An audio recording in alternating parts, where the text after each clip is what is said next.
દિવસ પર આપણે ગુરુ પૂર્ણિમાના પર્વ પર ભેગા થયા છીએ, તો આપણે પ્રાર્થનાથી કાર્યક્રમની શરૂઆત કરીએ. તો પ્રાર્થનાના શબ્દો છે ઓમ તત્સત શ્રી.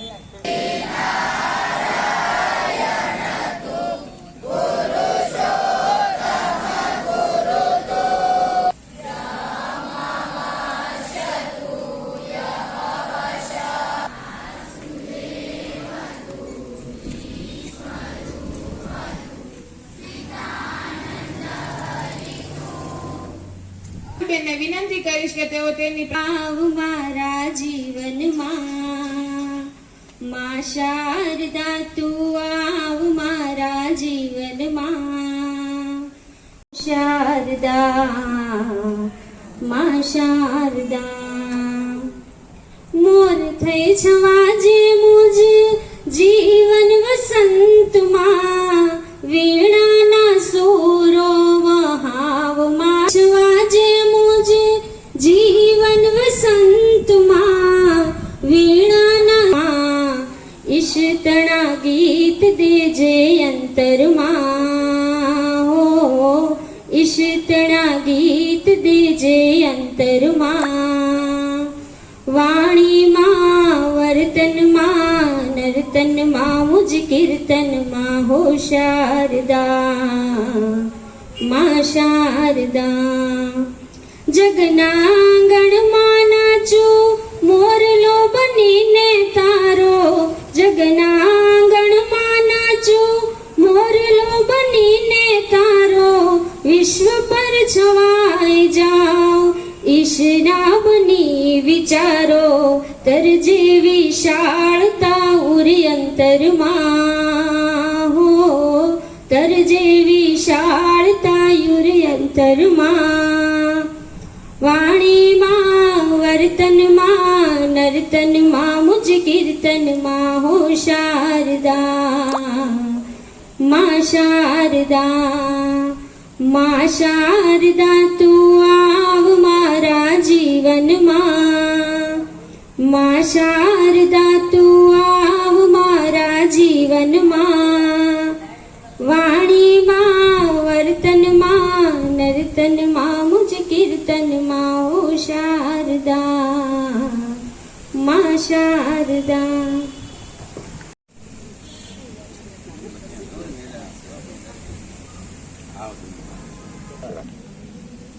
અરે વાહ, સરસ.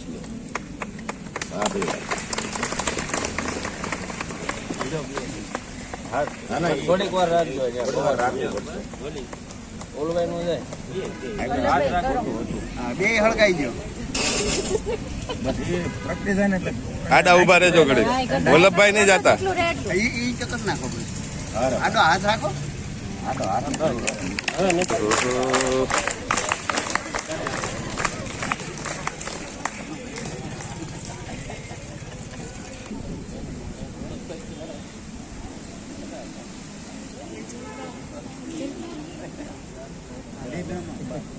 બાજુ હા હવે બરોબર.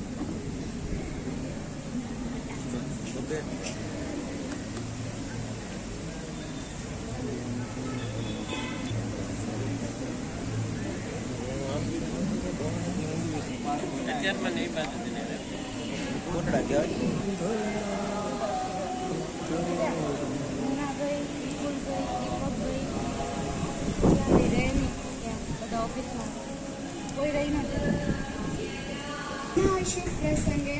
શુભ પ્રસંગે ઉપસ્થિત આ ચાલવદર ગામની દીકરી રાડુમોર બંસરીના નમસ્કાર. નો દિવસ જેણે આપણને 4 વેદો, 18 પુરાણો અને મહાભારત જેવા મહાન ગ્રંથો ભેટમાં આપ્યા છે.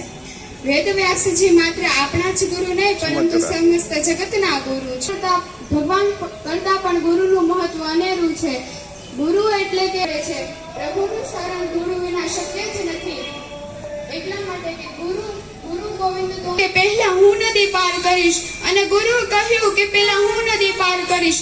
ત્યારે આસપાસના લોકોએ કહ્યું કે ક્યારેય રથચક્ર થાય નહીં, પણ આજે કેમ? બેનના વક્તવ્ય બાદ ધોરણ 9 બના બેન સરવરિયા નિરાલી બેન વક્તવ્ય લઈને આવશે. અત્રે ઉપસ્થિત આચાર્ય શ્રી, ગુરુજનો અને વહાલા વિદ્યાર્થીનીમાંનો પાવન પવિત્ર દિવસ છે. અષાઢ મહિનાની સુદ પૂર્ણિમા એટલે ભગવાન વેદવ્યાસજીનો ગુરુ છે. જીવનના અંધકારને દૂર કરે તે ગુરુ એટલે વિના અંધારીથી પરમટે છે તુલે જા. તેથી આગળના ગુરુને આટલું તો જરૂર જ કહી શકાય કે ગુરુ વિના જ્ઞાન ન નિપજે, ગુરુ વિના જ્ઞાન ન નિપજે, ગુરુ બિન મિટે ના ભેદ, ગુરુ બિન સંજય ના કરે, ભલે વાંચો ચારો વેદ. ગમે તેટલા વેદો વાંચો, ગમે તેટલા થોથા વાંચો, પણ ગુરુ વિના બધું નિરંતર. આજના આ સમયમાં એક શિક્ષક ગુરુ ન હોય તો ચાલે, પણ એક ગુરુ હંમેશા શિક્ષક જ હોય છે.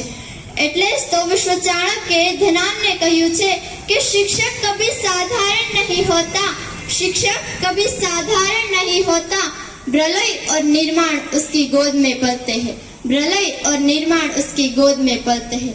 જ્યારે એક પરિવારમાં એક દીકરાનો જન્મ થાય તો બાપને એક શસ્ત્ર મળી જાય છે, અને જ્યારે તે જ પરિવારમાં એક દીકરાનો જન્મ થાય તો બાપને એક શસ્ત્ર મળી જાય છે. આ શસ્ત્ર અને શાસ્ત્રને છેક સુધી પહોંચાડનાર, સવાલ કરનાર જો કોઈ વ્યક્તિ હોય ને તો તે મારા મતે એક શ્રેષ્ઠ શિક્ષક જ હોય છે. અંતે હું આટલું જ કહી, તમે રામ, હું હનુમાન, તમે સાંદી બની તો હું કૃષ્ણ બની બતાવીશ. અસ્તુ જય હિન્દ. આદરણીય આચાર્ય, માનનીય શિક્ષકગણ તથા મારા વાલા વિદ્યાર્થી ભાઈઓ તથા બહેનોને મારા ઠળિયા ગામની ડેડિકા આવ્યાના વંદન. આજની યુગમાં યુવા પેઢી એમ સમજે છે કે આપણી પાસે કમ્પ્યુટર અને સ્માર્ટફોન છે, તેથી આપણે ઇન્ટરનેટ ઉપર ગુરુ પ્રત્યે કૃતજ્ઞતા અને સન્માન વ્યક્ત કરવાનો દિવસ છે.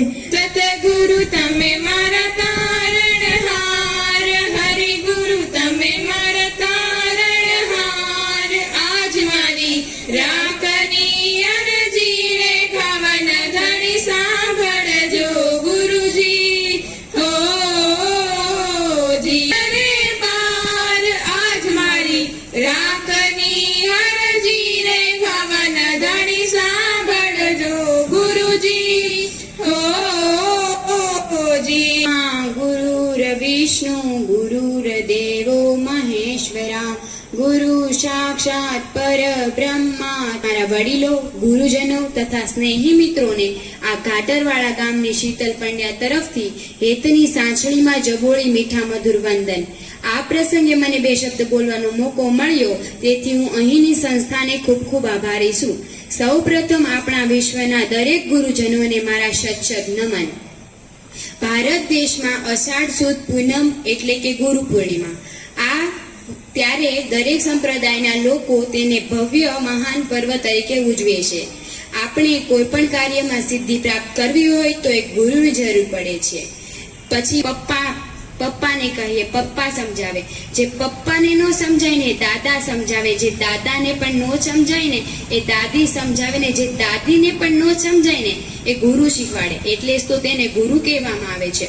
સર્વ પૂર્ણિમામાં આ પૂર્ણિમા સૌથી મોટી પ્રેમથી ક્યારેક ગુસ્સાથી જીવને જીવતા અમને શીખવાડે એ બીજું કોઈ નહીં, મારા ગુરુદેવ છે. અસ્તુ જય.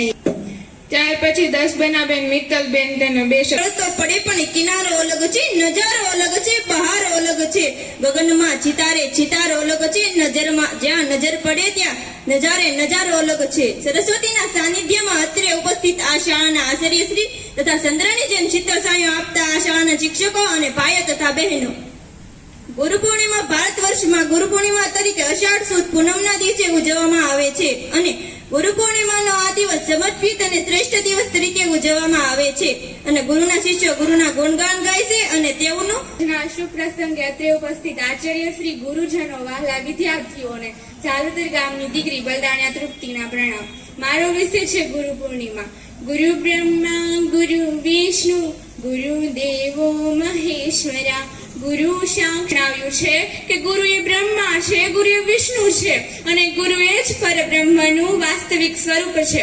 ગુરુ પૂર્ણિમાએ અષાઢ સુદ પૂનમના દિવસે દાસના જન્મદિવસ બહાર લાવનાર જ્ઞાની રૂપી પ્રકાશ, ગુરુ અને શિષ્યના પવિત્ર સંબંધને ઉજાગર કરતો અવસર એટલે કે ગુરુ પૂર્ણિમા. ગુરુનું સ્થાન ઈશ્વર અને માતા પિતાની જેમ જ પૂજનીય છે. આપણું મસ્તક માતા પિતા અને ઈશ્વર પછી આપણા ગુરુની સમક્ષ ઝુકે છે. भगवान को भी भगवान बनने के लिए गुरु का ही ज्ञान काम आया था. भगवान को था चलो, लेकिन चलना कहाँ है वह गुरु ने ही सिखाया था, लेकिन चलना कहाँ है वह गुरु ने ही सिखाया था। ગુરુનો મહિમા અપાર છે, ગુરુ એ ઈશ્વરનું બીજું સ્વરૂપ છે। ગુરુ વિના નથી થતું જીવન સાકાર, ગુરુ વિના અસ્તુ જય શીખવાડે, શબ્દ શબ્દનો અર્થ બતાવે, ક્યારેક ગુસ્સાથી તો ક્યારેક પ્રેમથી જીવન જીવતા અમને શીખવાડે। ગુરુ એ તો નાનકડી કડી છે જેને ભગવાન પોતે વણી લે છે। આત્મવિશ્વાસ, ઉર્જા અને ક્રાંતિ ભેળવે છે, જેનાથી આ નાનું પુષ્પ પ્રકાશ બનીને લોકોને સાચો માર્ગ બતાવે છે। અને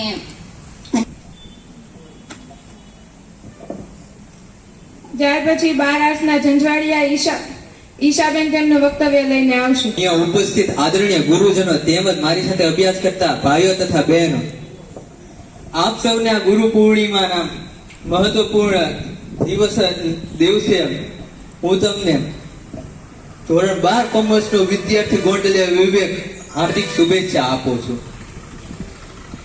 માથા પર હતો, કોઈ પણ સમયે કોઈ પણ કારણે કઈ પણ માહિતી મેળવી શકીએ છીએ, પણ એ માહિતી કોરા ચિત્ર જેવી હોય છે, તેમાં રંગ હોતો નથી। કે શિક્ષક એ છે કે કોરા ચિત્રમાં રંગ પૂરનાર અને આપણે જીવનમાં નિખાર લાવનાર છે।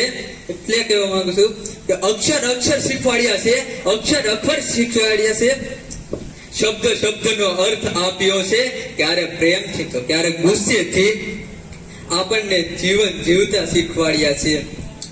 તો અહીંયા જ મારી વાણીને પૂર્ણ કરીને આદરણીય શિક્ષક શ્રી, માનનીય પ્રિન્સિપાલ શ્રી અને તાલમતમતા ભાઈઓ તથા બહેનો બધાને મારા નમસ્કાર। સૌથી પહેલા ગુરુ પૂર્ણિમાના શુભ અવસર પર વિશ્વના સમગ્ર ગુરુજનોને મારા શત નમન। ગુરુ પૂર્ણિમા આજે આપણે આપણા ગુરુઓ અને શિક્ષકોના સન્માનમાં ઉજવીએ છીએ। ગુરુ પૂર્ણિમા દર વર્ષે અષાઢ મહિનાની પૂનમના દિવસે ઉજવવામાં આવે છે। ગુરુ આપણને અંધકાર રૂપી પ્રકાશમાંથી જ્ઞાન રૂપી પ્રકાશ તરફ લઈ જાય છે। આપણા પ્રથમ ગુરુ આપણા માતા પિતા છે। માતા પિતાનું સ્થાન સર્વોપરી છે। આપણને જીવન જીવવાનો સાચો માર્ગ એક આપણને ગુરુ બતાવે છે। ગુરુ એટલે ફક્ત શાળામાં ભણાવતા શિક્ષકો જ નહીં। કાગજ કહું લીખું सब वन राय, सब धरती कागज कहूँ लिखूं सब वन राय, शाही समुद्र की करूं फिर भी गुरु का मोल लिखा न जाए, फिर भी गुरु का मोल लिखा न जाए। राम सीताराम सीताराम जय सीताराम, बापा राम सीताराम सीताराम जय सीताराम, हरे राम राम राम हरे हरे, हरे राम राम राम हरे हरे। हे गुरुदेव तमारे जय जय हो, गुरुदेव तमारे जय जय हो। हे बापा बजरंग तमारी जय जय हो, हे बापा बजरंग तमारी जय जय हो। बापा राम राम सीता राम राम, बापा राम सीता राम राम, बापा राम सीताराम जय सीताराम, बापा राम सीताराम जय सीताराम। हे हनुमान तमारे जय जय हो, हनुमान तमारे जय जय हो। हे बंडी वाला तमारी जय जय हो, बंडी राम राम बापा राम सीता राम राम। हे बगदेश्वर तमारी जय जय हो, बगदेश्वर तमारी जय जय हो। हे साधु संतो तमारी जय जय